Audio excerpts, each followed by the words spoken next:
everybody, welcome back to another This Week at Bungie. This is the first TWAB of this year, or not this year, sorry, this season, Season of the Risen. We officially have the Witch Queen launch just a few days behind us, and wow, wow, wow is all I can say. I am here alongside G3 Tyrant Yo, and Pistachio. Hello. We've all finished the campaign on Legendary, and for me, I just want to say it was the best campaign for Destiny 2, and for me, I just loved every minute of it. The finally facing off against Savathun, learning a bunch of these secrets. I don't want to say too much because I don't want to spoil it for anyone that hasn't necessarily beat it yet, because it is still we're only a couple days in. A lot of people probably haven't beaten it. So, and just the direction that they're kind of going with everything, I'm just extremely happy with how everything went. The loot has been fantastic so far. The crafting system, I'm a pretty big fan of, and all new bunch of armor. So, any quick thoughts on the Witch Queen, guys?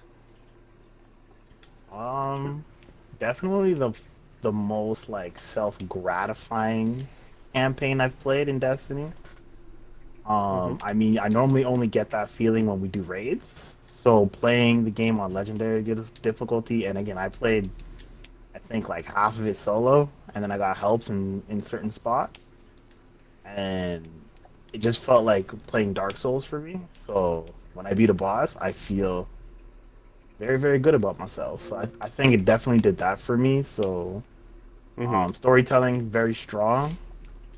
I had my own reservations about it, but I'm gonna wait for people to get through it, beat it, enjoy it before I start raining on anybody's parade with the campaign. I don't want to skew anybody's opinions about it. But yeah, great games, great campaign so far, great game so far. Crafting system, debatable in my eyes. Not exactly pleased with it, but yeah, weapons seem cool so far. Yeah. All right. Yeah, definitely did enjoy the campaign for sure. It's not. I don't know. I've always just run through campaigns, being like, alright, cool, whatever, shoot some people.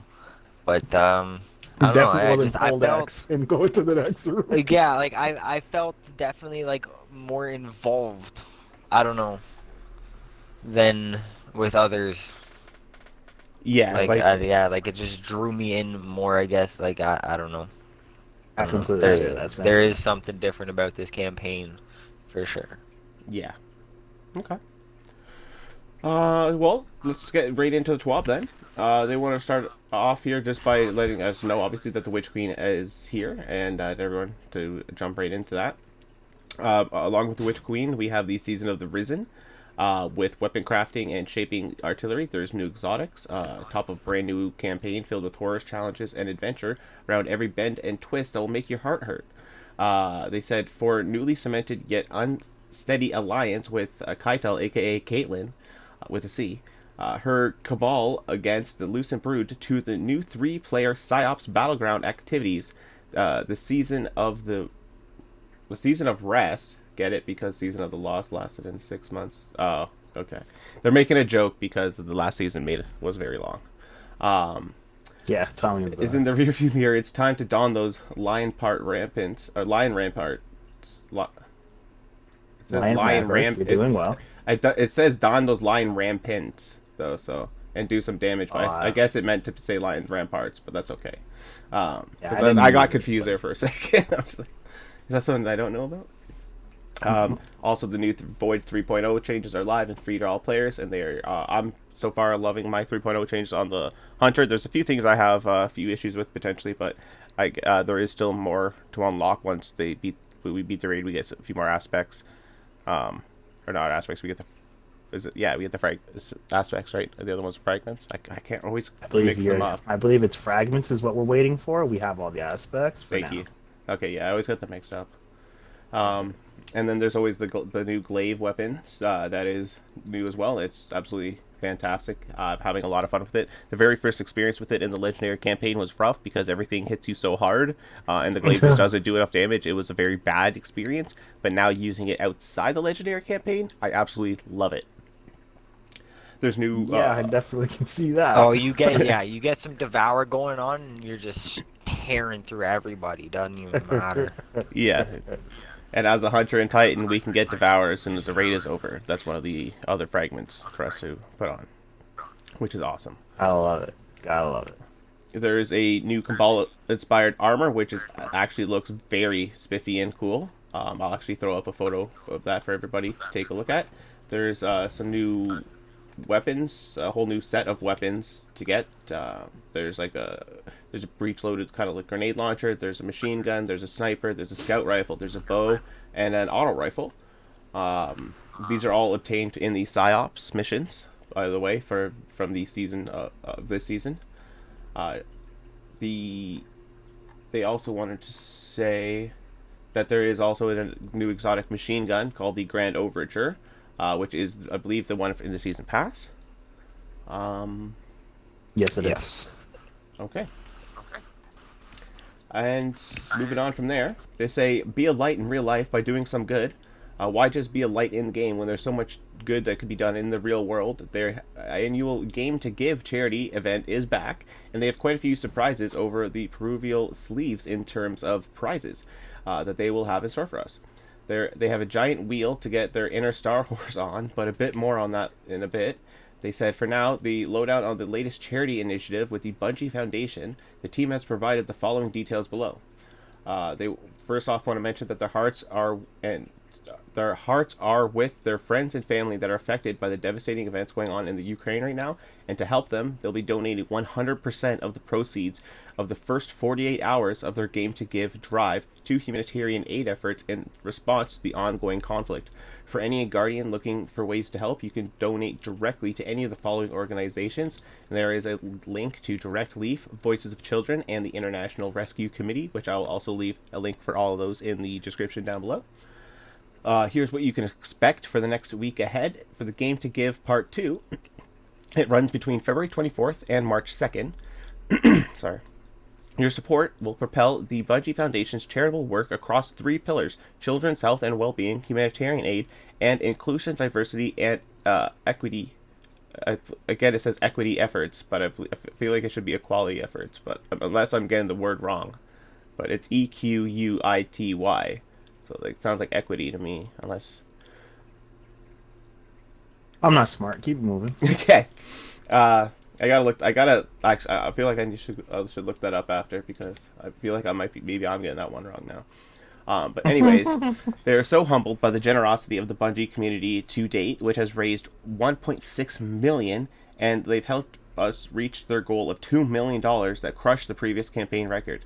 If you haven't already had the chance, you can sign up to host your own Destiny 2 fundraising stream between February 21st and March 1st, or you can follow their packed lineup of featured streams playing throughout the week.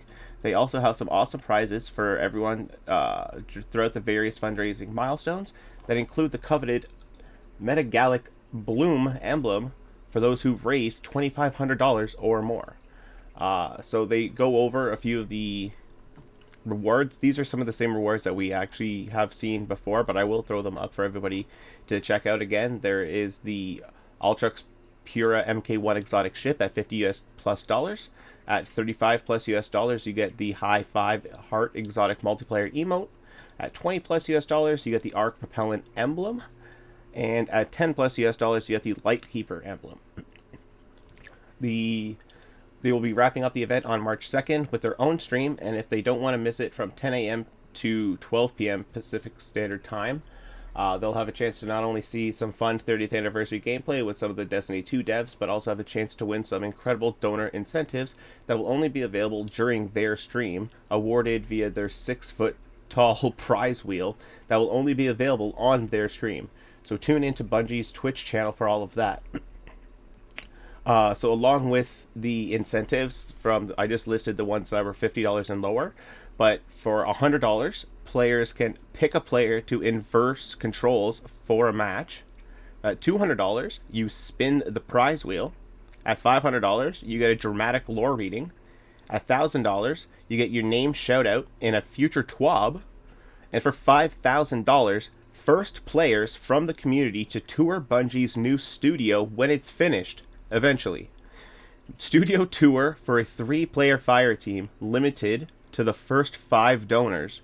Travel and lodging not included. They say for milestone goals, at 5,000, they will release a 4K TWAB header early. At 10,000, a voice actor lore reading from Crow. At 20,000, there will be a voice actor lore reading from Eris. At 30,000, 30 players in chat will get a 30th anniversary pack. 40,000, 40 players in the chat will get a Witch Queen Deluxe Edition, digital, sent to them. And at 50,000, they will reveal a Wear TWAB ? T-shirt. Be sure to follow all the social channels to keep up on all of that. And as far as that's concerned, I say, as if you guys can donate, absolutely. If you can't, by all means, don't feel pressured to do so. But even just popping into the stream and just giving them a hi always goes a long way. And it's always an absolute fantastic cause every time with Bungie. So I can't promote them enough in this sense. It's absolutely great. And maybe one day I'll be able to stream and get some donations for such a great cause. Moving on from there, they have the player support report. They said, while their heads were down on the Witch Queen, the player support team is working behind the scenes to make everything run as fluid as possible. So they say the PC performance optimization apps, they're investigating reports where PC performance optimization apps for graphics cards and fan speed controls are causing Destiny 2 to crash. Players encountering issues are encouraged to fully exit out of these applications before launching the game. PlayStation 4 is receiving a boar error. The PS4 version of Destiny 2 players have received a boar error code should ensure that they have all the required content packages installed prior to accessing the game. For steps on how to download the files, they have a link listed there. And for PlayStation 4 players that are experiencing crashes while playing the game are recommended to disable HDR in their settings and then relaunch the game. The Osteostrega and pre-order items. Players who purchase the Witch Queen Digital Deluxe Edition can acquire the Osteostrega SMG after completion of the Witch Queen campaign.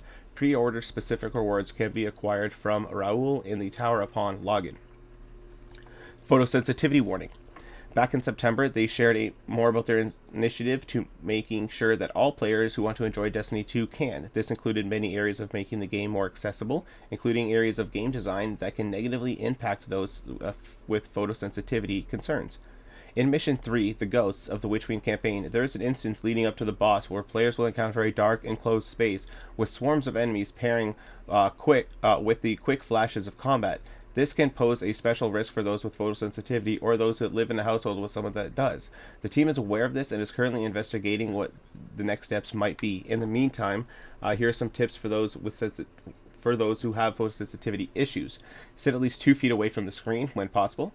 Try to keep your gaming area well lit to reduce the impact of flashing lights as the sole focus. Dim your screen's brightness. Invest in a monitor or a TV screen that offers an eye saver mode. This will eliminate blue light, which has helped people with the red and white light flashing.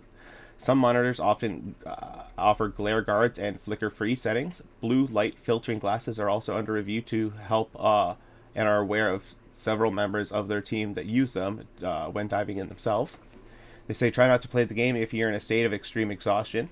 Don't forget to take breaks often. Pay attention to how you're feeling.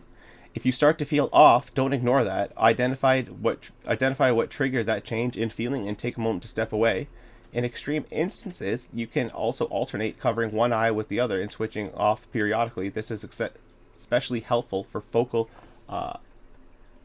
epileptics.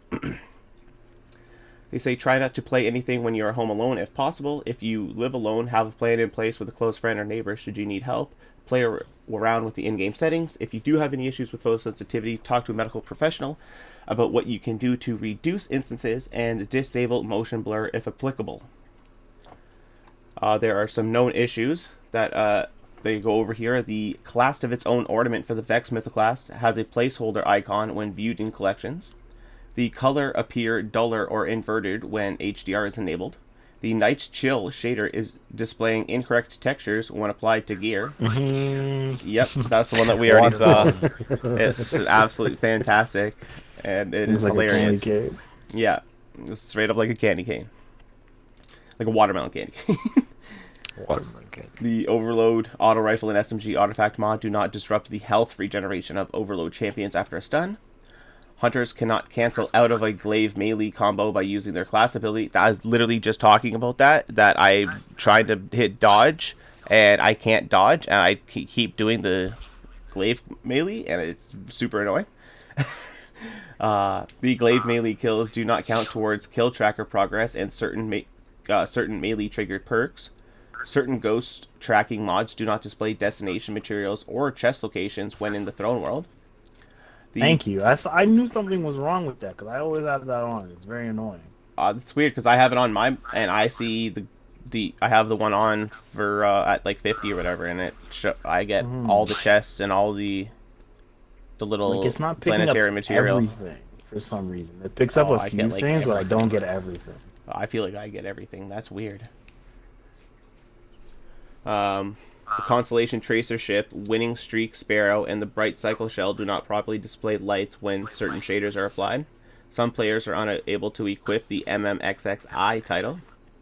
They are investigating poor performance in certain UI screens. Players are unable to dismantle the meditation quests even when all available void aspects have already been obtained. The campaign mission progress may not properly increase for all fire team members. The Abyss Walker Eververse Hunter Bundle preview image displays the incorrect cape. The correct cape can be viewed by inspecting the bundle in the Eververse store. The new item Sheen on some pieces of gear persists after inspection. The Season 15 Pathfinder armor sets are not available to equip as ornaments if previously unlocked via armor synthesis. For a full list of issues, go to the known issues article. Then they move on to... No mention of the not being able to reshape the Enigma?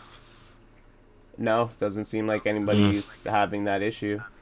So yeah, you want to briefly go over and explain what you've been experiencing?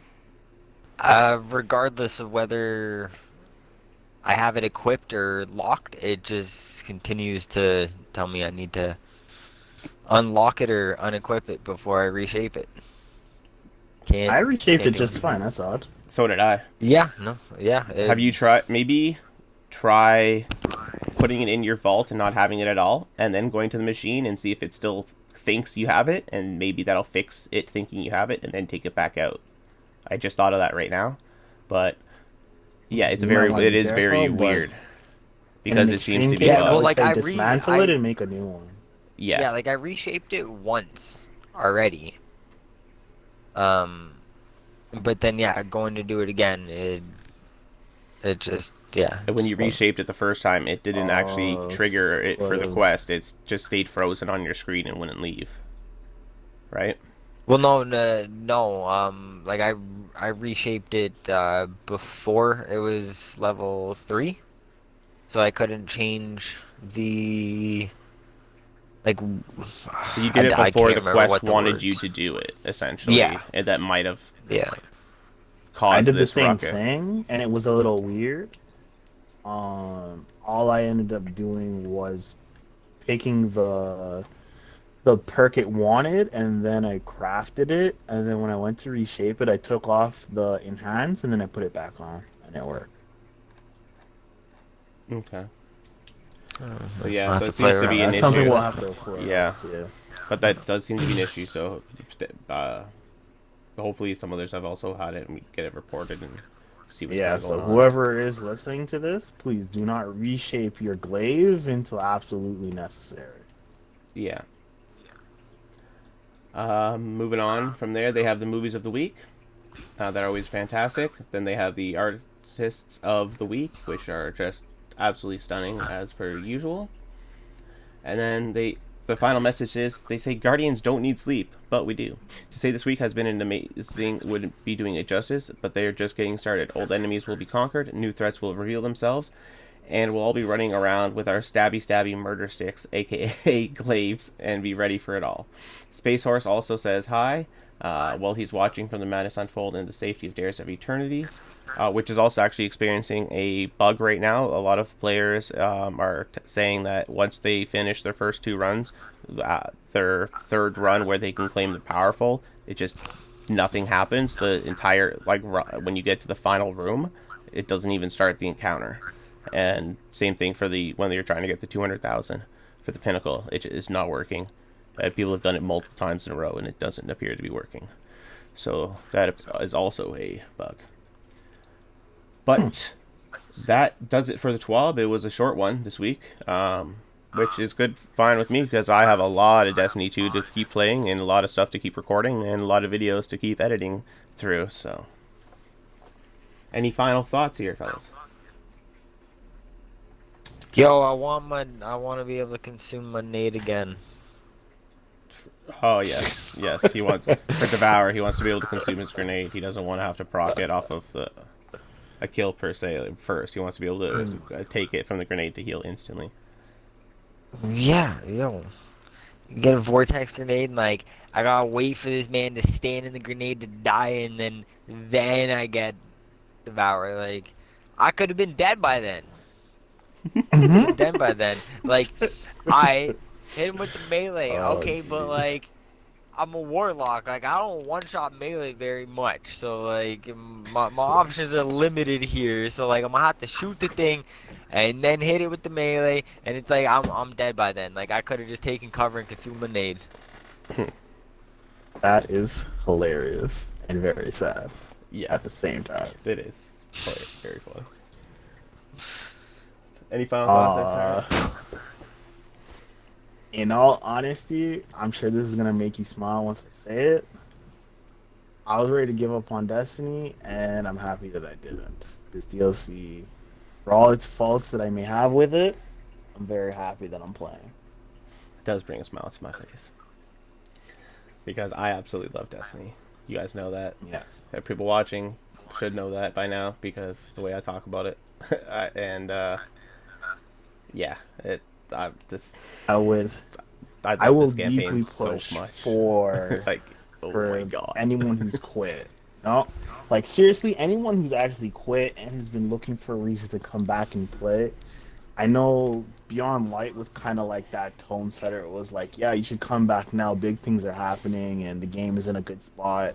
Honestly, with the Witch Queen, it kind of blew everything out of the water for me. After completing the campaign and taking in the story and whatnot. Yeah. I'm just saying, guys, I think now is the real time to come back, because there's just so much content, so much things to do. And you don't even need to be after the story. Oh, yeah. And there's so much to do. And they boosted you guys all up to 1320, so you can literally start and do everything. 1350. 1350, yeah. So you can literally do everything. Yep. Right off the rip. So I really don't know what more you guys would possibly need to come back. I'm even in the process of convincing the clan to come back. And the first 3 missions of Witch Queen are absolutely free to play, as well as the Void 3.0 update. So you can even try it out for yourself before you commit to paying. I'm loving the Titan 3.0, man. I'm loving it. At first, I hated it, to be honest, but then I realized I'm playing everything on Legendary, and I'm solo. Yeah. So, if you've quit, there's zero reason for you to not download the game to give it a try. You don't have to drop a dime on it to come back and give it a try. Like I said, the first 3 missions free, Void 3.0 free. The Dares of Eternity 30th anniversary stuff is free. Hop in there into a 6-man activity too. So just go explore a little bit of the place. When I say the first 3 missions, these are long missions. Don't get me wrong by any stretch. These are long for missions. Sure. So for sure. Yeah. Just do yourself a favor and just give it a try again, because it's a different game. It's not the same Destiny 2 that came out 4 years ago or whatever now. Yeah. So it's not even close. For sure. But that'll do it for the TWAB, guys. Hope everyone's enjoyed the video. If you did, it'd be absolutely wonderful if you could hit that like button, and please do consider subscribing to the channel for more content in the future. But until next time, have yourselves an absolutely wonderful day or night. And as always, stay hydrated, as hydration is key. G3 Tyrant saying peace. Bye.